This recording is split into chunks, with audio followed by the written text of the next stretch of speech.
ಕೃಷಿ ಪ್ರಾಜೆಕ್ಟ್ ಮಾಡಿ ಮುಗಿಸಾಯ್ತು. ಇವಾಗ ರೈತರು ಹಂಗಂದ್ರೆ ರೈತರು ಫಲಿತಾಂಶ ಹಂಗಂದ್ರೆ ಅವ್ರು ಯಾವ ಬೆಳೆ ಮಾಡಿದಾಗ ಅವ್ರು ಯಾವ ರೀತಿ ಟ್ರೀಟ್ಮೆಂಟ್ ಕೊಡ್ತಾರೆ ಅಂತ ನಾನು ಕೇಳ್ತಾ ಇದ್ದೀನಿ. ಹಂಗೆ ನಾನ್ ಮಾಡಿರೋದು ಹೆಂಗ್ ಬಂದಿದೆ ಅಂತ ಲಾಸ್ಟ್ ಅಲ್ಲಿ ಎಕ್ಸ್ಪ್ಲೇನ್ ಮಾಡ್ತೀನಿ. ತಾತ ನಮಸ್ತೆ. ನಿಮ್ ಪ್ರಕಾರ ಇವಾಗ ಕೃಷಿ ಮಾಡ್ತಿದ್ದೀರಲ್ವಾ, ನೀವು ಇವಾಗ ಹೊಸದಾಗಿ ಇವಾಗ ಏನಾದ್ರು ರಾಸಾಯನಿಕವಾಗಿ ಯಾರಾದ್ರೂ ಏನಾದ್ರು ಕಂಡಿಡಿದ್ರೆ ಅದನ್ನ ತಕ್ಷಣವಾಗಿ ಹಾಕಕ್ಕಾಗಲ್ಲ, ಯಾಕಂದ್ರೆ ಅದು ನಿಮ್ಗೆ ಗೊತ್ತಾಗಲ್ಲ. ಇವಾಗ ಅದ್ ಹಾಕಿದ್ರೆ ಸುಟ್ಟೋಗೋದು ಏನೋ ಗೊತ್ತಾಗಲ್ಲ. ನೀವು ಗೊತ್ತಾಗದೆ ಎಕ್ಕೋಗ್ ಹಾಕ್ಬಿಟ್ರೆ ಬೆಳೆ ಎಲ್ಲ ಹಾಳಾಗುತ್ತಲ್ಲ. ನಿಮ್ ಪ್ರಕಾರ ನೀವು ಯಾವ ರಾಸಾಯನಿಕ ಗೊಬ್ಬರ ಇಲ್ಲ ಸಾವಯವ ಗೊಬ್ಬರ ಆ ತರದ್ರಲ್ಲಿ ನೀವು ಯಾವ್ದನ್ನ ಹಾಕಿದ್ರೆ ಚೆನ್ನಾಗ್ ಬರುತ್ತೆ? ಎಲ್ಲರೂ ರಾಸಾಯನಿಕ ಗೊಬ್ಬರನು ಹಾಕೋದು ಇದಾಗುತ್ತೆ. ಈಗಿನ ಎಲ್ಲ ಗೊಬ್ಬರನು ಹಾಕ್ಲೇಬೇಕು, ರಾಸಾಯನಿಕನೇ ಜಾಸ್ತಿ ಕೊಡ್ಬೇಕು. ಇವಾಗ ರಾಸಾಯನಿಕನೇ ನಿಮ್ ಪ್ರಕಾರ ಜಾಸ್ತಿ ಕೊಡ್ಬೇಕು. ಆದ್ರೆ ಮಣ್ಣಿನ ಹಾಕಿದ್ರೆ ಕಮ್ಮಿ ಆಗುತ್ತೆ, ಬೆಳೆ ಬರೋದು. ಈಗ ಹಿಂದಿನ ಕಾಲ ಇತ್ತು ಬೇರೆ, ಈಗ ಕಾಲ ಬೇರೆ. ಇವಾಗಿನ ಕಾಲ ಬೇರೆ ಗೊತ್ತಾಯ್ತು. ಆದ್ರೆ ಇವಾಗ ನೀವು ರಾಸಾಯನಿಕವಾಗಿ ಬೇರೆ ರೀತಿ ಟ್ರೀಟ್ಮೆಂಟ್ ಕೊಡೋದ್ರಿಂದ ಆ ಬೆಳೆಗಳಿಗೆ ಹಂಗಂದ್ರೆ ಇವಾಗ ನಮ್ಗೆ ಶಕ್ತಿ ಕೊಡೋ ಆ ಶಕ್ತಿ ಆ ಬೆಳೆಗಳಿಗೆ ಇರಲ್ಲ. ಅದ್ರಿಂದ ನೀವು ಸಾವಯವ ಕೃಷಿ ಬೆಳೆಸಿದ್ರೆ ಇನ್ನೂ ಚೆನ್ನಾಗಿರುತ್ತೆ ಅಲ್ವಾ? ಅದು ಬಂದ್ರೆ ಇರುತ್ತೆ, ಬರಲ್ಲ. ಈಗಿನ ಮಳೆಗೂ ಬರಲ್ಲ, ಏನಿರಿ ಇಲ್ಲೇ ಗೊಬ್ಬರ ಕೊಟ್ಟರೆ ಬರೋದು. ನೀವ್ ಹೇಳ್ತಿರೋ ಪ್ರಕಾರ ಹಂಗ್ ಕೊಡ್ಬೋದು, ಆದ್ರೆ ಅದ್ರಿಂದ ನಮ್ಗೆ ಎಫೆಕ್ಟ್. ಯಾಕಂದ್ರೆ ರಾಸಾಯನಿಕವಾಗಿ ಬಳಸಿದ್ರಿಂದ ನಮ್ಮ ಆರೋಗ್ಯನ ಹಾಳಾಗುತ್ತೆ ಅಲ್ವಾ? ನಿಜ, ನಾಳೆ ನಮ್ಮ ಆರೋಗ್ಯ ಹಾಳಾಯ್ತು. ಆ ಕಾಲ ಬೇರೆ ಐತಿ, ಈ ಕಾಲ ಬೇರೆ. ಈಗ ಇವ್ರು ಹೇಳ್ತಿರೋ ಪ್ರಕಾರ ಆಗಿನ ಕಾಲದಲ್ಲಿ ಮಳೆ ಜಾಸ್ತಿ ಬರ್ತಿತ್ತು, ಬಿಸಿಲು ಯಾವ್ಯಾವ ಟೈಮ್ಲಿ ಬರ್ಬೇಕು ಆ ಟೈಮ್ಲಿ ಬರ್ತಿತ್ತು. ಅದರಿಂದ ಅವರು ಸಾವಯವ ಗೊಬ್ಬರವನ್ನ ಬಳಸ್ತಾ ಇದ್ರು. ಅವಾಗ ಚೆನ್ನಾಗ್ ಬರ್ತಿತ್ತು, ಮಣ್ಣಿನ ಫಲವತ್ತನು ಚೆನ್ನಾಗಿತ್ತು. ಆದ್ರೆ ಇವಾಗಿನ ಕಾಲ ಕೆಮಿಕಲ್ ಜಾಸ್ತಿ ಹಾಕಿದ್ರೆ ಮಾತ್ರ ಬರೋದು. ಅದಕ್ಕೂ ಪ್ರತಿಯೊಂದಕ್ಕೂ ಮಾಡಿದ್ರೇನೆ ಬರೋ ಕೆಮಿಕಲ್. ಇವಾಗಿನ ಕಾಲದ ತಕ್ಕನಂಗೆ ಹಂಗಂದ್ರೆ ಮಳೆ ಜೋರಾಗಿ ಹುಯ್ಯಲ್ಲ, ಮತ್ತೆ ಬಿಸಿಲು ಸರಿಯಾಗಿ ಬರಲ್ಲ, ಬೆಳೆ ಟೈಮ್ಗೆ ಮಳೆನೂ ಸರಿಯಾಗಿ ಹುಯ್ಯಲ್ಲ, ಬರಗಾಲ ಉಂಟಾಗುತ್ತೆ. ಇದ್ರಿಂದ ಇವರು ರಾಸಾಯನಿಕ ಗೊಬ್ಬರವನ್ನ ಬಳಸ್ತಾ ಇದ್ದಾರೆ. ಅದ್ರಿಂದ ಬೆಳೆ ಚೆನ್ನಾಗಿ ಬರ್ತಿದ್ದಂತೆ. ನಾನು ಕೃಷಿ ವಿಜ್ಞಾನ ಮಾಡ್ತಾ ಇದ್ದೆ ತಾತ. ಅದ್ರಲ್ಲಿ ಇವಾಗ ನಿಮ್ ಪ್ರಕಾರ ಆತರ ಅಲ್ವಾ, ನಾನು 30 ಗಿಡಗಳು ಹಂಗಂದ್ರೆ ಒಂದೊಂದನ್ನ 3 ಗುಂಪಾಗಿ ಮಾಡಿ ಅದಕ್ಕೆ ಬೇರೆ ಬೇರೆ ರೀತಿಯ ಚಿಕಿತ್ಸೆಗಳು ನೀಡಿದೆ. ಅದ್ರಲ್ಲಿ ಚೆನ್ನಾಗಿ ಬಂದಿದೆ. ಅದು ಸಾವಯವ ಗೊಬ್ಬರ ಹಾಕಿರೋದು, ಮತ್ತೆ ಬೇವಿನ ಸೊಪ್ಪು ಹಂಗಂದ್ರೆ ಇವಾಗ ಸಹಾಯಕವಲ್ಲದ ಸಸ್ಯನೂ ಹಾಕಿದ್ದೇನಲ್ವಾ, ಅದರಲ್ಲಿ ಚೆನ್ನಾಗಿ ಬಂದಿದೆ. ಇದರಿಂದ ನಾವೇನ್ ತಿಳ್ಕೊಬಹುದು ಅಂದ್ರೆ ಇವ್ರ ಪ್ರಕಾರ ಈಗಿನ ಕಾಲ ತಕ್ಕನಂಗೆ ರಾಸಾಯನಿಕ ಗೊಬ್ಬರವನ್ನೇ ಬಳಸಬೇಕು. ಆದ್ರೆ ಮಣ್ಣಿನ ಫಲವತ್ತತೆ ಹೊಂಟೋಗುತ್ತೆ ರಾಸಾಯನಿಕ ಗೊಬ್ಬರವನ್ನ ಬಳಸಿದ್ರೆ. ಸಾವಯವ ಗೊಬ್ಬರವನ್ನ ಬಳಸಬೇಕು. ಮತ್ತೆ ನಾವು ಈ ಹಸುವಿನ ತೊಪ್ಪೆ ಮತ್ತೆ ಕುರುವಿನ ತೊಪ್ಪೆಗಳು ಆ ತರ ಅದನ್ನೆಲ್ಲ ಈ ಹಳೆ ಸಸ್ಯಗಳು ಅವನ್ನೆಲ್ಲ ಒಂದ್ ಕಡೆ ಇಟ್ಟು ಅದನ್ನ ಸಾವಯವ ಗೊಬ್ಬರವನ್ನಾಗಿ ಮಾಡಿ ಅದನ್ನ ಹಾಕ್ಬೇಕು ಅಲ್ಲಿಗೆ. ಅದರಿಂದ ಮಣ್ಣಿನ ಫಲವತ್ತತೆ ಹೆಚ್ಚಾಗುತ್ತೆ, ಮತ್ತೆ ಬೆಳೆಗಳು ಚೆನ್ನಾಗಿರುತ್ತೆ. ಇವಾಗ ನಾವು ಕೃಷಿ ವಿಜ್ಞಾನ ಯಾಕೆ ಮಾಡಿದ್ವು ಅಂದ್ರೆ ಇವಾಗ ಒಂದೇ ಸಲಿಗೆ ಜಮೀನ್ಗೆಲ್ಲ ನಾವು ಬಿಟ್ಟು ಅದನ್ನ ಹಾಕಿದ್ರಿ ರಾಸಾಯನಿಕ ಹೊಸ ಬೆಳೆಗಳನ್ನ ಹಾಕಿದ್ರೆ ಇಡೀ ಬೆಳೆಗಳೆಲ್ಲ ಹಾಳಾಗುತ್ತೆ.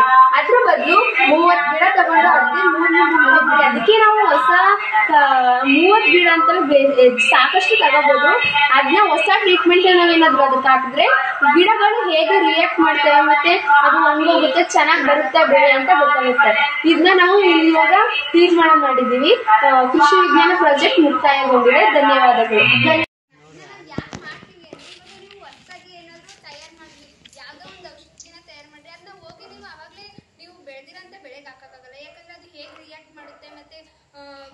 ಬೆಳೆಗಳು ಹೇಗಾಗುತ್ತೆ ಅಂತ ಗೊತ್ತಾಗಲ್ಲ. ಏನಾದ್ರು ಹಾಳಾಗೋದ್ರೆ ನಾವು ವರ್ಷ ಪೂರ್ತಿ ದುಡ್ದಿರೋದೆಲ್ಲ ವೇಸ್ಟ್ ಆಗುತ್ತೆ. ಮತ್ತೆ ಈ ಪೊಟ್ಯಾಷಿಯಂ, ಸಾರಜನಕ, ಮತ್ತೆ ರಾಸಾಯನಿಕವಾಗಿ ಇನ್ನೂ ಬೇರೆ ಬೇರೆ ರೀತಿಯ ಔಷಧಿ, ಮತ್ತೆ ರಸಗೊಬ್ಬರ, ಸಾವಯವ ಗೊಬ್ಬರ ಇಂಥದ್ರಲ್ಲಿ ನಾವು ಹಾಕೋದ್ರಿಂದ ಯಾವ್ದು ಚೆನ್ನಾಗಿ ಬೆಳೆಗಳು ಬೆಳೀತದೆ ಅಂತ ನಮ್ಗೆ ಗೊತ್ತಾಗಲ್ಲ. ಯಾಕಂದ್ರೆ ನಾವು ಎಲ್ಲಾನು ಒಂದೇ ಸಲಿಗೆ ಜಮೀನ್ಗೆಲ್ಲ ಹಾಕ್ಬಿಟ್ರೆ ಅದು ಹಾಳಾಗ್ಲೂಬಹುದು, ಅದು ಚೆನ್ನಾಗಿರ್ಬೋದು. ಅದರಿಂದ ನಮ್ಗೆ ಕೃಷಿ ವಿಜ್ಞಾನ ಅಂತ ಆಶ್ರಯ ಫೌಂಡೇಶನ್ ಅಂತ ನಮ್ಗೆ ಒಂದು ಪ್ರಾಜೆಕ್ಟ್ ಕೊಟ್ಟಿದ್ರು. ಅದರಲ್ಲಿ ನಾವು ಮೊದಲಿಗೆ ಸಸ್ಯಗಳು ಹಂಗಂದ್ರೆ ಒಂದೇ ರೀತಿಯ ಸಸ್ಯಗಳನ್ನ ತಗೋಬೇಕು. ಅದನ್ನ ನಮ್ಗೆ ಊಹೆಗಳು ಏನೇನು ರಾಸಾಯನಿಕವಾಗಿ ಇರುತ್ತಲ್ಲ, ರಾಸಾಯನಿಕ ಔಷಧಿಗಳು ಹಾಕ್ದಾಗ ಅದು ಚೆನ್ನಾಗಿ ಬರ್ಬೋದು, ಇಲ್ಲ ಚೆನ್ನಾಗಿ ಬರ್ದೇನೂ ಇರ್ಬೋದು. ಸಾವಯವ ಗೊಬ್ಬರಗಳನ್ನ ಹಾಕ್ದಾಗ ಅದು ಚೆನ್ನಾಗಿ ಬರ್ಬೋದು, ಇಲ್ಲ ಚೆನ್ನಾಗಿ ಬರ್ದೇನೂ ಇರ್ಬೋದು.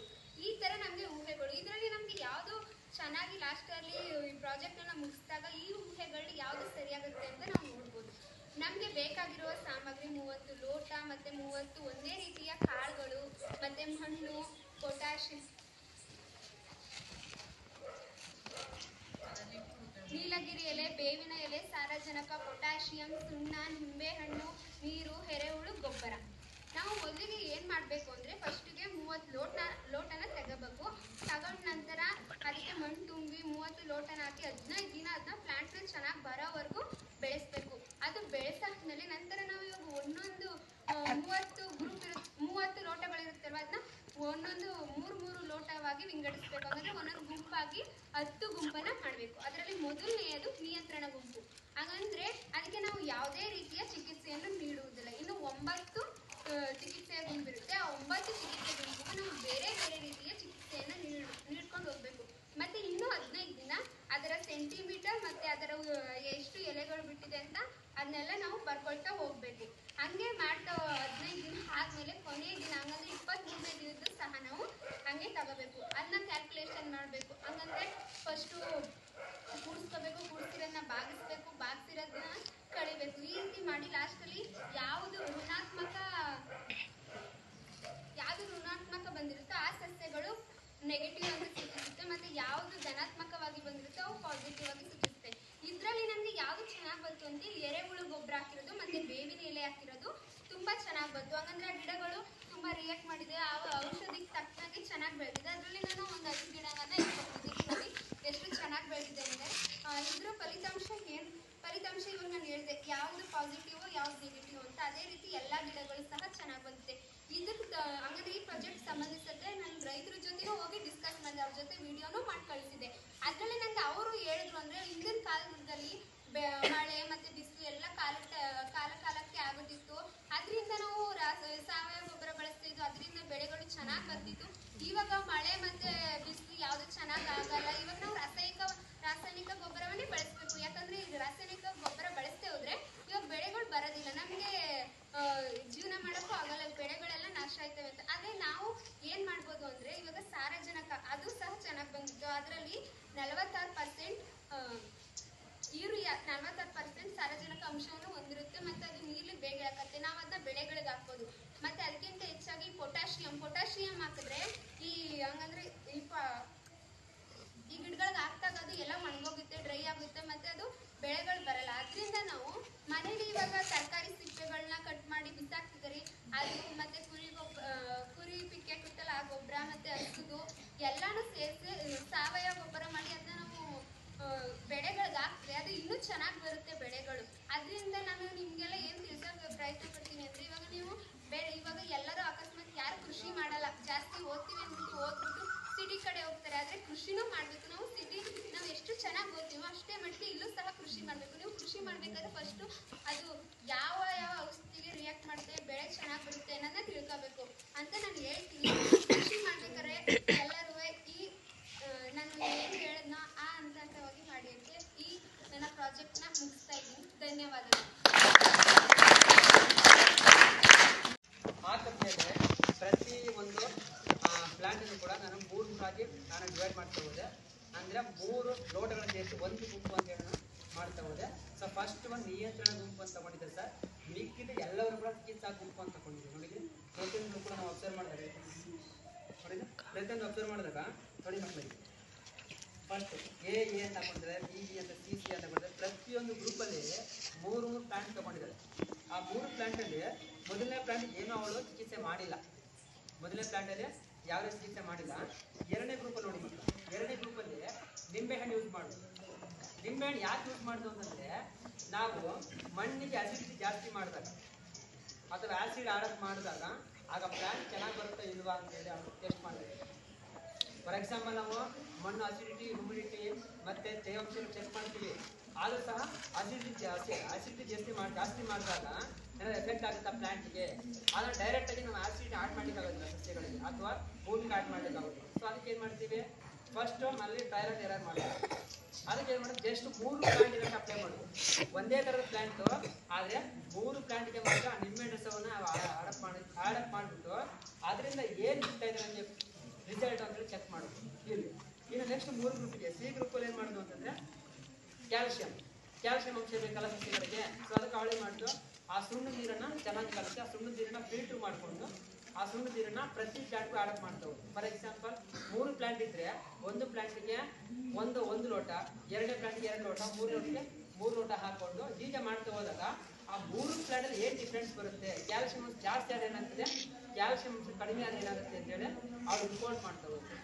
ಸೊ ಅದೇ ತರಹ ನೋಡಿದ್ರೆ ಗ್ರೂಪ್ ಡಿ ನಲ್ಲಿ ಕ್ಯಾಲ್ಸಿಯಂ ಯೂಸ್ ಮಾಡಿದ್ರೆ ಗ್ರೂಪ್ ಡಿ ನಲ್ಲಿ ಹುಳು ಕಾಂಪೋಸ್ಟ್, ವರ್ಮ್ ಕಾಂಪೋಸ್ಟ್ ಅಂದ್ರೆ ಎರೆಹುಳು ಗೊಬ್ಬರ ಯೂಸ್ ಮಾಡ್ತಾರೆ. ಸೊ ಅದಕ್ಕೆ ಅವ್ರು ಸೊ ನೆಕ್ಸ್ಟ್ ಎರೆಹುಳು ಗೊಬ್ಬರ ಆದ್ಮೇಲೆ ಅವ್ರು ನೆಕ್ಸ್ಟ್ ಏನ್ ಮಾಡ್ತಾರೆ ಅಂದ್ರೆ ಯೂರಿಯಾ ಆಡ್ ಮಾಡ್ತಾರೆ. ನೆಕ್ಸ್ಟ್ 3 ಪ್ಲಾಂಟ್ಗೆ ಯೂರಿಯಾ ಆಡ್ ಮಾಡ್ತಾರೆ. ನೆಕ್ಸ್ಟ್ 3 ಗ್ರೂಪ್ಗೆ 3 ಪ್ಲಾಂಟ್ಗೆ ಅವಳು ಪೊಟ್ಯಾಷಿಯಂ ಹಾಕೋದು. ನೀವು ಮನೆ ಯೂಸ್ ಮಾಡ್ತೀರಾ ಪೊಟ್ಯಾಶ್, ಯೂರಿಯಾ ಯೂಸ್ ಮಾಡ್ತಿರಲ್ಲ. ಸೊ ಅದನ್ನ ಕೆಮಿಕಲ್ ಯೂಸ್ ಮಾಡುದು, ಸಾವಯವ ಗೊಬ್ಬರ ಯೂಸ್ ಮಾಡುದು, ಮತ್ತೆ ಇದೆಲ್ಲ ಆಡಪ್ ಮಾಡಿದ್ಮೇಲೆ ಯಾವ ಗ್ರೂಪಲ್ಲಿ ತುಂಬಾ ಚೆನ್ನಾಗಿ ಪ್ಲಾಂಟ್ ಬಂದಿದೆ. ಸೊ ಅದನ್ನ ಯಾಕೆ ಮಾಡಿದವಳು ಅಂತಂದ್ರೆ ನಾವು ಎಕರೆ ಗಟ್ಟಲೆ ಒಂದೇ ಒಂದು ಪ್ಲಾಂಟ್ ಬೆಳೆಸ್ತಿದ್ರೆ ನಮ್ಗೆ ಏನ್ ಬೇಕು ಎಲ್ಲ ಔಷಧಿ ಹೊಡಿತೀವಿ, ಕೆಮಿಕಲ್ ಯೂಸ್ ಮಾಡ್ತೀವಿ, ಯೂರಿಯಾ ಹಾಕ್ತೀವಿ, ಪೊಟಾಸ್ ಹಾಕ್ತೀವಿ, ಹುಳು ಕಾಂಪೋಸ್ಟ್ ಹಾಕ್ತೀವಿ. ಬಟ್ ಯಾವ ರಿಸಲ್ಟ್ ಬಂದು ಗೊತ್ತಿರಲ್ಲ ನಮ್ಗೆ ಅಲ್ವಾ. ಎಲ್ಲವನ್ನೂ ಆಡ್ ಮಾಡ್ತೀವಿ, ಒಂದೇ ತರದ ಮಣ್ಣು, ಒಂದೇ ಭೂಮಿನಲ್ಲಿ ಒಂದೇ ತರ ಪ್ಲಾಂಟ್ ನ ಬೆಳೆದ್ರೆ ಆ ಬೆಳೆಗೆ ನಾವೇನ್ ಮಾಡ್ತೀವಿ, ಎಲ್ಲಾ ತರದ್ದು ಆಡ್ ಮಾಡ್ತೀವಿ. ಆದ್ರೆ ಯಾವ್ದು ರಿಸಲ್ಟ್ ಬಂದು ಗೊತ್ತಿಲ್ಲ ಅಲ್ವಾ. ಎಲ್ಲ ಮಿಕ್ಸ್ ಮಾಡಾಕಿರ್ತೀವಿ. ಈಗ ಫಾರ್ ಎಕ್ಸಾಂಪಲ್ ಈ ತಿಂಗಳು ನಾನು ಜಸ್ಟ್ ಒಂದ್ಸಲ ಉಳುಮೆ ಮಾಡೋಕೆ ಮುಂಚೆನೆ ಗೊಬ್ಬರ ಎರಿಸ್ತಿರ್ತೀವಿ. ಆವಾಗ ನಾವೆಲ್ಲ ರೆಡಿ ಮಾಡಿರ್ತೀವಿ, ಗೊಬ್ಬರ ಎರಿಸಿ ನಾವು ಸೀಡನ್ನ ಹಾಕ್ತೀವಿ. ಅದಾದ್ಮೇಲೆ ಎರ್ಚಾದ್ಮೇಲೆ ಏನ್ ಮಾಡ್ತೀವಿ, ಪ್ಲಾಂಟ್ ಬೆಳೀತಾ ಏನ್ ಮಾಡ್ತೀವಿ, ಪ್ಲಾಂಟ್ ಏನಾದ್ರು ಕೂಡ ಅದು ಜೋಳದ ಸೋಗು ಅಥವಾ ಬೇರೆ ಆ ಪ್ಲಾಂಟ್ ಏನಾದ್ರು ಕೂಡ ಒಣಗ್ತಾ ಇದ್ರೆ ಏನ್ ಮಾಡ್ತೀವಿ, ಕೇಳ್ತೀವಿ. ಅವ್ರು ಹೇಳ್ತಾರೆ ನಾನು ಲಾಸ್ಟ್ ಇಯರ್ ಈ ತರದ ಬೆಳೆ ಬೆಳೆದಿದ್ದೆ, ಆ ಬೆಳೆಗೆ ನಾನು ಈ ತರದ ಔಷಧಿ ಬೆಳೆస్తే ಅದು ಯೂಸ್ ಮಾಡು ಚೆನ್ನಾಗಿ ಬರುತ್ತೆ. ಹಾಗೇನ್ ಮಾಡ್ತೀವಿ, ಅದನ್ನ ಯೂಸ್ ಮಾಡ್ತೀವಿ. ಆಮೇಲೆ ಅದ್ರೂ ಕೂಡ ಫಲಿತಾಂಶ ಬರ್ಲಿಲ್ಲ, ಅದೇನ್ ಮಾಡ್ತೀವಿ ರೈತರು ಇನ್ನೊಬ್ರು ಯಾರ ಕೇಳ್ತೀವಿ, ಅವ್ರು ಏನ್ ಮಾಡ್ತಾರೆ ಇದು ಯೂಸ್ ಮಾಡೋ ಟ್ರೀಟ್ಮೆಂಟ್ ಅಂತ. ಒಟ್ಟಾರೆ ಏನ್ ಮಾಡ್ತೀವಿ ಅಂದ್ರೆ 3 ತಿಂಗಳ ಫಸ್ಟ್ ತೆಗೆಯುವಂತ ಫಸ್ಟಿಗೆ ನಾವು ನಾನಾ ತರದ ಕೆಮಿಕಲ್ಸ್ ಯೂಸ್ ಮಾಡ್ತೀವಿ, ನಾನಾ ತರದ ಔಷಧಿಗಳು ಯೂಸ್ ಮಾಡ್ತೀವಿ. ಆದ್ರೆ ಫಲಿತಾಂಶ ಯಾವ್ದು ಬಂತು ಅಂತ ಗೊತ್ತಿಲ್ಲ. ಯೂರಿಯಾ ಹಾಕ್ದಾಗ ಬಂತ, ಗೊಬ್ಬರ ಹೊಡೆದಾಗ ಬಂತ, ಅಥವಾ ಕೆಮಿಕಲ್ ಸ್ಪ್ರೇ ಮಾಡ್ದಾಗ ಬಂತ ಅಂತ ಗೊತ್ತಿಲ್ಲ. ಯಾಕಂದ್ರೆ ಎಲ್ಲವೂ ಮಿಕ್ಸ್ ಮಾಡಾಕಿರ್ತೀವಿ. ನಮ್ ಫೈನಲ್ ಏನಪ್ಪಾ ಅಂದ್ರೆ ಫೈನಲ್ ಯಾರು ಲಾಸ್ಟ್ ಔಷಧಿ ಹೊಡಿತೀವಲ್ಲ ಆ ಔಷಧಿ ಬಂದಾಗ ಚೆನ್ನಾಗಿ ಸ್ವಲ್ಪ ಬೆಳೆ ಚೆನ್ನಾಗಿ ಬರುತ್ತೆ ಅಂದಾಗ ನಮ್ಗೆ ನಮ್ಮ ಉದ್ದೇಶ ಏನಪ್ಪಾ ಅಂದ್ರೆ ಇದನ್ನ ನಾನು ನೆಕ್ಸ್ಟ್ ಕಂಟಿನ್ಯೂ ಮಾಡಿದ್ರೆ ನನ್ಗೆ ಇದರಿಂದ ಒಳ್ಳೆ ಲಾಭ ಬರುತ್ತೆ, ಒಳ್ಳೆ ಇಳುವರಿ ಬರುತ್ತೆ. ಆದ್ರೆ ಅದೊಂದು ಔಷಧಿಯನ್ನು ಹೊಡೆದ ತಕ್ಷಣ ಇಳುವರಿ ಬರೋದಿಲ್ಲ. ಅದರಿಂದ ಆಡಪ್ ಮಾಡಿದ್ವಲ್ಲ ಅದರಿಂದ ಇಳುವರಿ ಬಂದಿರ್ಬೋದು, ಗೊತ್ತಿಲ್ಲ. ಸೊ ಅದಕ್ಕೆ ರಾಣಿ ಏನ್ ಮಾಡುದು, ಕೆಮಿಕಲ್ ಆಡ್ ಮಾಡಿದ್ರೆ ಚೆನ್ನಾಗಿ ಬೆಳೆ ಬರ್ಬೋದು, ಅಥವಾ ಸಾವಯವ ಗೊಬ್ಬರ ಹಾಕಿದ್ರೆ ಚೆನ್ನಾಗಿ ಬೆಳೆ ಬರ್ಬೋದು, ಅಥವಾ ಔಷಧಿ ಸ್ಪ್ರೇ ಮಾಡಿದ್ರೆ ಬೆಳೆ ಚೆನ್ನಾಗಿ ಬರ್ಬೋದು ಅಂತ ಹೇಳಿ ಆ 3 ಊಹೆಗಳು ಇಟ್ಕೊಂಡು ಆ ಊಹೆಗಳ ಪ್ರಕಾರ ಈ ಒಂದು ಪ್ರಯೋಗನ ಮಾಡ್ತಾ ಹೋಗಿ. ಸೊ ಕೊನೆಗೆ ಅವಳಿಗೆ ಏನಪ್ಪಾ ಅಂದ್ರೆ ನಾವು ಪೊಟ್ಯಾಷಿಯಂ ಮತ್ತು ಯೂರಿಯಾವನ್ನು ಯೂಸ್ ಮಾಡಬಹುದು. ಆದ್ರೆ ಪೊಟ್ಯಾಷಿಯಂ ಅನ್ನು ನಾವು ರಾಸಾಯನಿಕವಾಗಿ ಬಳಸೋದ್ರ ಬದಲಾಗಿ ನಾವು ಬಳಸೋದು ತರಕಾರಿ ಬೇಯಿಸಿದೆಯಲ್ಲ, ಆ ತರಕಾರಿ ಬೇಯಿಸಿ ನಾವು ಅದಕ್ಕೆ ನಾವು ಗಿಡಕ್ಕೆ ಆಡಪ್ ಮಾಡಿದಾಗ ಅದರಲ್ಲಿರುವಂತ ಅಂಶಗಳನ್ನು ಎಳಕೊಂಡು ಮಣ್ಣಿಗೆ ಸೇರಿಸುತ್ತೆ. ಸೊ ಅದ್ರ ಮುಖಾಂತರ ಪ್ಲಾಂಟ್ ಬೆಳೆದು ಹೋಗುತ್ತೆ. ಸೊ ಅದೇ ತರಹ ನಾವು ಯೂರಿಯಾ ಆಡಪ್ ಕಮ್ಮಿ ಮಾಡ್ಬೋದು. ಬಟ್ ಪೊಟ್ಯಾಷಿಯಂ ಅನ್ನು ನಾವು ಕೆಮಿಕಲ್ ಆಗಿ ಜಾಸ್ತಿ ಯೂಸ್ ಮಾಡಿದಾಗ ಪ್ಲಾಂಟ್ ಬೇಗ ಬರ್ನ್ ಆಗುತ್ತೆ. ಯಾಕೆಂದ್ರೆ ಪೊಟ್ಯಾಷಿಯಂ ನಲ್ಲಿ ಏನಾಗುತ್ತೆ, ಬರ್ನಿಂಗ್ ಏನಿರುತ್ತೆ ಅದು ಬೇರೆ ಒಳಗಡೆ ಇಳಿದಾಗ ನೀರು ಹಾಕ್ದಾಗ ಏನಾಗುತ್ತೆ, ಆ ಪೊಟ್ಯಾಷಿಯಂ ಕಂಪ್ಲೀಟ್ ಡಿಸಾಲ್ವ್ ಆಗಿ ಅಂದ್ರೆ ಚೆನ್ನಾಗಿ ನೀರಲ್ಲಿ ಕರಗಿ ಆ ಬೇರ್ನ ತಾಳಕ್ಕೆ ಹೋದಾಗ ಆ ಬೇರು ಸುಡುತ್ತೆ. ಆ ಬೇರು ಬರ್ನ್ ಆದಾಗ ಬೇರೆ ಒಂದು ಪ್ಲಾಂಟ್ ಆಟೋಮೆಟಿಕಲಿ ಬೆಳೆದು ನಿಲ್ಬಿಡುತ್ತೆ, ಕಂಪ್ಲೀಟ್ ನೋಡೋದಾಗ್ತದೆ. ಸೊ ಅದಕ್ಕೆ ಫಾರ್ ಎಕ್ಸಾಂಪಲ್ ನೀವು ಗಮನಿಸಿರ್ಬೋದು, ಯೂರಿಯಾ ಪೊಟ್ಯಾಷ್ 2 ಮಿಕ್ಸ್ ಮಾಡ್ಬಿಟ್ಟು ಸಸ್ಯಗಳು ಹಾಕ್ತಾ ಇರ್ತಾರೆ. ಹಾಕುವಾಗ ಅವ್ರು ಹೇಳ್ತಾರೆ ಆ ಒಂದು ಸಸ್ಯ ತಾಳಿಗೆ ಹಾಕೋದು ಬೇಡ, ಸ್ವಲ್ಪ ದೂರ ಹಾಕ್ತೀವಿ. ಯಾಕೆ ಹೇಳಿ, ತಾಳಿಗೆ ಹಾಕಿದ್ರೆ ಬೇರೆ ಇರ್ತದೆ, ಆ ಬೇರು ಸುಟ್ಟೋದ್ರೆ ಆ ಕಂಪ್ಲೀಟ್ ಪ್ಲಾಂಟ್ ಬರ್ನ್ ಆಗುತ್ತೆ.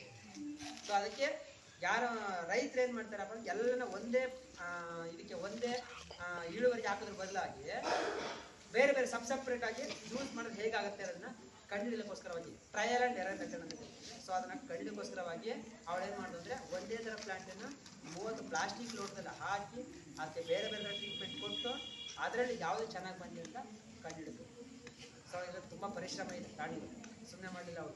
ಫಸ್ಟ್ ಒಂದು ಟ್ರಯಲ್ ಮಾಡಿ ನಾನು ಕಾಲ್ ಮಾಡಿದೆ, ಸರ್ ಈ ಥರ ನಾನೊಂದು ಉದ್ದು ಹಾಕಿದೆ ಸರ್, ಅದೇನಾಗಿದೆ ಅಂದರೆ ನಾನು ಒಂದು ರಿಸಲ್ಟ್ ಇಟ್ಟಿಲ್ಲ, ಕಂಪ್ಲೀಟ್ ನಾನು ಡ್ರೈ ಪ್ರದೇಶದಲ್ಲಿ ಇಟ್ಬಿಟ್ಟಿದ್ದಲ್ಲ ಸರ್, ಒಣಗೋದ ಪ್ರದೇಶದಲ್ಲಿ ಇಟ್ಬಿಟ್ಟಿದ್ದೆ, ಆಮೇಲೆ ಬೆಳಕು ಬೆಟ್ಟ ಎಲ್ಲ ತುಂಬ ನೆರಳು ಇಟ್ಟಿದೆ ಸರ್, ಹಾಗಾಗಿ ಆ ಪ್ಲಾಂಟ್ ಕಂಪ್ಲೀಟ್ ವೃದ್ಧ ಬಂದಿದೆ ಸರ್. ಬಟ್ ಅದು ಸ್ಟೆಮ್ ಫೇಲು ಇದೆ. ಏನು ಮಾಡ್ತೀವಿ ನೆಕ್ಸ್ಟ್ ಏನು ಮಾಡೋದು ಅಂದರೆ, ಸೊ ಅದನ್ನೆಲ್ಲ ಡಿಸ್ಕಾರ್ಡ್ ಮಾಡಿ ತೆಗೆದುಹಾಕ್ಬಿಟ್ಟು ಮತ್ತೆ ಹೊಸದಾಗಿ ಗಿಡ ಹಾಕೋದು. ಗಿಡ ಹಾಕಿ ಸೊ ಆ ಗಿಡ ಈ ಥರ ಬಂದಿರೋದು, ಈ ಥರ ಗಿಡ ಬಂದಿದೆ. ಇಲ್ಲಿ ಈ ಥರ ಗಿಡ ಬಂದು ಮನೇಲಿ ಇಲ್ಲಿ ಕೂಡ 25 ಪ್ಲಾಂಟ್ ಮನೇಲೇ ಇದೆ. ಸೊ ಅದರಲ್ಲಿ ನಾವು ಯಾವ್ದು ಬೇವಿನ ಸೊಪ್ಪು ಯೂಸ್ ಮಾಡಿದ್ವಿ, ಯಾವ್ದು ವರ್ಕ್ ಕಾಂಪೋಸ್ಟ್ ಅಂದ್ರೆ ಹುಳು ಗೊಬ್ಬರ ಯೂಸ್ ಮಾಡಿದ್ವಿ, ಆಮೇಲೆ ಇದು ಸಾರಜನಕ ಯೂಸ್ ಮಾಡಿದ್ವಲ್ಲ, ಯೂರಿಯಾ ಯೂಸ್ ಮಾಡಿದ್ವಲ್ಲ. ಸೊ ಆ ಪ್ಲಾಂಟ್ ತುಂಬಾ ಚೆನ್ನಾಗಿ ಬಂದಿದೆ. ಅದ್ರ ಜೊತೆಗೆ ನಾವು ನೀರಿನ ಅಂಶವನ್ನು ಜಾಸ್ತಿ ಮಾಡಿದ್ವಲ್ಲ, ಆ ಪ್ಲಾಂಟ್ ಕೊಲಾಪ್ಸ್ ಆಗಿದೆ, ಚೆನ್ನಾಗಿ ಬಂದಿಲ್ಲ, ಅದು ಹಾಳಾಗಿದೆ. ತುಂಬಾ ನೀರಿನ ಅಂಶ ಜಾಸ್ತಿ ಇದ್ದು ಕಷ್ಟ. ಫಾರ್ ಎಕ್ಸಾಂಪಲ್ ಈಗ ನಾವು ಸಸ್ಯಗಳಿಂದ ನೀರು ಜಮೀನುಗಳು ಪಾಲ್ ಬಿದ್ದೆ, ಹೌದಾ? ಯಾಕೆ ಮಾಡಕ್ಕಾಗಲ್ಲ? ಯಾಕೆ ಮಾಡಕ್ಕೆ ಇಷ್ಟಪಡ್ತೇವೆ ಅವರು? ಅಂದ್ರೆ ಬಂಡವಾಳ ಹಾಕಕ್ಕಾಗ್ತಿಲ್ಲ, ಬಂಡವಾಳ ಹಾಕಿದ್ರು ಅದನ್ನ ವಾಪಸ್ ತೆಗೆಯಕ್ಕೆ ಆಗ್ತಾ ಇಲ್ಲ, ಹೌದಾನೆ? ನಾವೇನ್ ಮಾಡ್ತೀವಿ, ಹಳೇ ಕಾಲದ ಪದ್ಧತಿಗೆ ಇನ್ನು ಜಾರಿ, ಇನ್ನು ಜೋಳ ಬೆಳಿ, ರಾಗಿ ಬೆಳಿ, ಕಡಲೆಕಾಯಿ ಬೆಳಿ, ಉದ್ದು ಬೆಳಿ, ಅವರೇ ಬೆಳಿ, ಹೌದಾನೆ?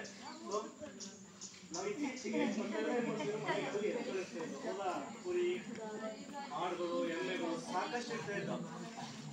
ಆದ್ರೆ ಬರ್ತಾ ಏನಾಗ್ತಿದೆ, ಅವುಗಳ ಪ್ರಮಾಣ ಕಡಿಮೆ ಆಗ್ತಾ ಇದೆ. ಅವುಗಳ ಪ್ರಮಾಣ ಕಡಿಮೆ ಆಗ್ತಾ ಇದ್ದಂಗೆ ಅದ್ರ ಎಫೆಕ್ಟ್ ಎಲ್ಲಿರುತ್ತೆ ಅಂದ್ರೆ ನಾವು ಬೆಳೆಯುವಂತ ಬೆಳೆಗಳು ಬೈಗುತ್ತೆ. ಯಾಕೆಂದ್ರೆ ಅದು ಬೇಕಾದ ಗೊಬ್ಬರಗಳನ್ನ ಕೊಡಕ್ಕಾಗ್ತಾ ಇಲ್ಲ. ಗೊಬ್ಬರ ಗಿಡಗಳು ಬೇಕಾದ ಗೊಬ್ಬರಗಳನ್ನ ಕೊಡೋದಕ್ಕೆ ಏನ್ ಮಾಡ್ತೀನಿ, ಅಂಗಡಿಗಳ ರಾಸಾಯನಿಕಗಳ ಮೊರೆ ಹೋಗಿದ್ವಿ. ಆಯ್ತಾ? ಇವ್ರು ಹೇಳ್ದಂಗೆ ನಾನು ಏನ್ ಮಾಡಿದ್ರು ಅದ್ರ ಹೋದ ವರ್ಷ ನಾನು ಟ್ರೈ ಮಾಡಿದ್ದೆ. ಕೈಯಿಂದ ಒಂದೊಂದು ಲಕ್ಷ ಕಳ್ಕೊಂಡೆ. ಸೇಮ್ ಲಾಸ್ಟ್ ಯುಗಾದಿ ಟೈಮಲ್ಲಿ ಬಾಳೆ ಬಂದಿತ್ತು, 3 ತಿಂಗಳು 4 ತಿಂಗಳು ಬಾಳೆ ಆಗಿದ್ದೆ. ಇನ್ನೇನು ಮಳೆ ಬರುತ್ತೆ, ಯುಗಾದಿ ಹಬ್ಬ ಸ್ಟಾರ್ಟ್ ಆಯಿತು, ಮುಂಗಾರು ಮಳೆ ಸ್ಟಾರ್ಟ್ ಆಗುತ್ತೆ ಅಂದ್ಬಿಟ್ಟು ಏನು ಮಾಡಿದೆ, ಒಂದು 10,000-20,000 ರೂಪಾಯಿ ಗೊಬ್ಬರ ತಗೊಂಡೋಗಿ ಎಲ್ಲಂತೂ 1/2 kg ಗೊಬ್ಬರ ಹಾಕ್ತೆ. ಲಾಸ್ಟ್ ಬಿಸಿಲು ನೋಡಿದ್ರಲ್ಲ, ಏಪ್ರಿಲ್ ಮೇ ಬಿಸಿಲು ಹೆಂಗಿತ್ತು, ಹಾಕಿದ್ರೆ 15 ದಿನ 4 ತಿಂಗಳು ಬಾಳೆ ಇದ್ದಿದ್ದು ಪೂರ್ತಿ ಹೋಗ್ಬೇಕು. ಪೂರ್ತಿ ಬಾಳೆ ಉಂಟು. ಹಾಗೆ ಪೊಟ್ಯಾಷಿಯಂ ಶೇಖರಣೆ ಬಾಳೆಗೆ ಹೆಚ್ಚಿನ ಪ್ರಮಾಣದ ಬಾಳೆಹಣ್ಣು ಏನಿರುತ್ತೆ ಅಂದ್ರೆ ಪೊಟ್ಯಾಷಿಯಂ ಇರುತ್ತೆ. ತಿನ್ನೋ ಬಾಳೆಹಣ್ಣು ಪೊಟ್ಯಾಷಿಯಂ ಇರುತ್ತೆ. ಆ ಬಾಳೆ ಗಿಡ ಬೆಳಿಬೇಕಾದ್ರೆ ಚೆನ್ನಾಗಿ ಪೊಟ್ಯಾಷಿಯಂ ಇರುತ್ತೆ. ಪೊಟ್ಯಾಷಿಯಂ ಸಾಮಾನ್ಯವಾಗಿ ನಾವು ನೈಸರ್ಗಿಕವಾಗಿ ಸಿಗಲ್ವಲ್ಲ, ಅದು ಮಾಡೋದಕ್ಕೆ ಲೇಟ್ ಆಗುತ್ತೆ ಅನ್ನೋದಕ್ಕೆ ಅಂಗಡಿಯಿಂದ ಮೂಟೆಗೆ 1,500 ರೂಪಾಯಿ ಕೊಟ್ಟು ಒಂದು ಹಾಕಿ ಅದ್ರಲ್ಲಿ ಸ್ವಲ್ಪ ಪ್ರಮಾಣ ನೀವು ನೋಡಿರ್ಬೋದು. ಜೋಳ ಗಿಡ ಬೆಳೆಯೋರು ಒಂದು 20-25 ದಿನ ಆದ್ಮೇಲೆ ಯೂರಿಯಾ ಮತ್ತೆ ಪೊಟ್ಯಾಷ್ ಎಲ್ಲ ಮಿಕ್ಸ್ ಮಾಡಿ ಹಾಕೊಂಡು ಹೋಗ್ತಾರೆ. ಕಾಳುಗಳು ಅಥವಾ ಗಾಳಿ ಗಿಳಿ ಸೋಕಿ ಗಿಡಗಳು ಏನಾದ್ರು ಬಿಡ್ತು ಅಂದ್ರೆ ಗಿಡ ಏನಾಗಿರುತ್ತೆ, ಆಗಿರುತ್ತೆ ಅಂತಾನೆ. ಸೊ ಕಾರಣ ಏನಂದ್ರೆ ಪೊಟ್ಯಾಷ್ ಉಳಿತದೆ, ಜೀವಕೋಶಗಳನ್ನ ಸಾಯಿಸುತ್ತೆ. ಸೇಮ್ ಇದೇ ತತ್ವ ನಾನು ಎಲ್ಲೂ ಸಹ ಒಂದು ಸಿಗಲ್ಲ ನಮ್ಗೆ. ಇವತ್ತಿನ ದಿನ ನಾವೆಲ್ಲರೂ ಎಲ್ಲೋ ಗುಡ್ಗಾಡ ಅಂತ ಇದೆ, 4 ಲಕ್ಷ ಕೇಳ್ತಾ ಇದ್ವಿ, ಯಾವಾಗಾದ್ರೂ 8 ಲಕ್ಷ ಕೊಡ್ತೀವಿ, ಏನ್ ಮಾಡ್ತೀವಿ ನಾವು? ಆಸೆ ಪಟ್ಟು ಕೊಡ್ತೀವಿ. ಅದೇ ಭೂಮಿಯನ್ನ ನೀನು ವಾಪಸ್ ಕೊಡಪ್ಪ, ನನ್ನ ಹತ್ರ ದುಡ್ಡಿದೆ ಸಾಕಷ್ಟು, ನನ್ನ ಭೂಮಿ ನನ್ಗೆ ವಾಪಸ್ ಕೊಡಪ್ಪ ಅಂದ್ರು 50 ಲಕ್ಷ ಕೊಡ್ತೀವಿ, ಭೂಮಿ ಕೊಡೋಲ್ಲ ತಗೊಂಡು. ಯಾಕಂದ್ರೆ ಬರ್ತಾ ಜನಸಂಖ್ಯೆ ಜಾಸ್ತಿ ಆಗ್ತಾ ಇದೆ, ನಗರಗಳ ಬೆಳವಣಿಗೆ ಜಾಸ್ತಿ ಆಗ್ತಾ ಇದೆ. ನೋಡಿರ್ಬೋದು, ಇವತ್ತು ಪೇಪರ್ ಬರಲ್ಲ, ಬೆಂಗಳೂರು ಇನ್ಸ್ಪೆಕ್ಟರ್ ಇನ್ನೊಂದು ಪಕ್ಕ 1200 ಎಕರೆಯಲ್ಲಿ ಒಂದು ಏರ್ಪೋರ್ಟ್ ಮಾಡ್ತಾ ಇದೀವಿ ಹೊಸದಾಗಿ ಅಂತ ಅಂದ್ರು. 1200 ಎಕರೆ ಏರ್ಪೋರ್ಟ್ ಮಾಡ್ತೀವಿ ಅಂದ್ರೆ ಅದು ಸುತ್ತಮುತ್ತ ಸುಮಾರು ಹಳ್ಳಿಗಳು ಮುಳುಗೋಗ್ತವೆ ಭೂಮಿನವರ. ಹಳ್ಳಿಗಳ ಜನಸಂಖ್ಯೆ ಜನರ ಒಂದು ಉದ್ಯೋಗ ವ್ಯವಸಾಯ. ಅಷ್ಟು 1200 ಎಕರೆ 2,000-3,000 ಎಕರೆ ಅವ್ರು ಕಿತ್ಕೊಂಡಾಗ ಅಲ್ಲಿ ಬೆಳೆಯುವಂತ ಬೆಳೆಗಳ ಸ್ವಲ್ಪ ಕಡಿಮೆ ಆಗುತ್ತೆ. ಆ ಜನ ಎಲ್ಲ ಬೇರೆ ಬೇರೆ ಕಡೆ ಹೋಗ್ತಾರೆ, ಸಿಟಿಗೆ ಹೋಗ್ತಾರೆ, ಅವ್ರಿಗೊಂದು ಅಷ್ಟು ಕಾಸು ದುಡ್ಡು ಕೊಡ್ತಾರೆ, ಹೆಂಗ ಅವ್ರ ಜೀವನ ಸಾಗುತ್ತೆ. ಬಟ್ ಬೆಳೆಯುವಂತ ಪದ್ಧತಿಗಳು ಚೇಂಜ್ ಆಗ್ತವೆ. ನೆಕ್ಸ್ಟ್ ಇನ್ನೊಂದು 15-20 ವರ್ಷ ಸಾಕು, 2 ಎಕರೆ ಭೂಮಿ ಇದ್ರೆ ಅವನೇ ಶ್ರೀಮಂತ, ಆಯ್ತಾ? ಸೊ ನಿಮ್ಮ ಮನೆಗಳಿಗೆ ಹೋಗಿ ಭೂಮಿಗೆ ನೀನು ಮಾರ್ತೀನಿ, ಅದು ಮಾಡ್ತೀನಿ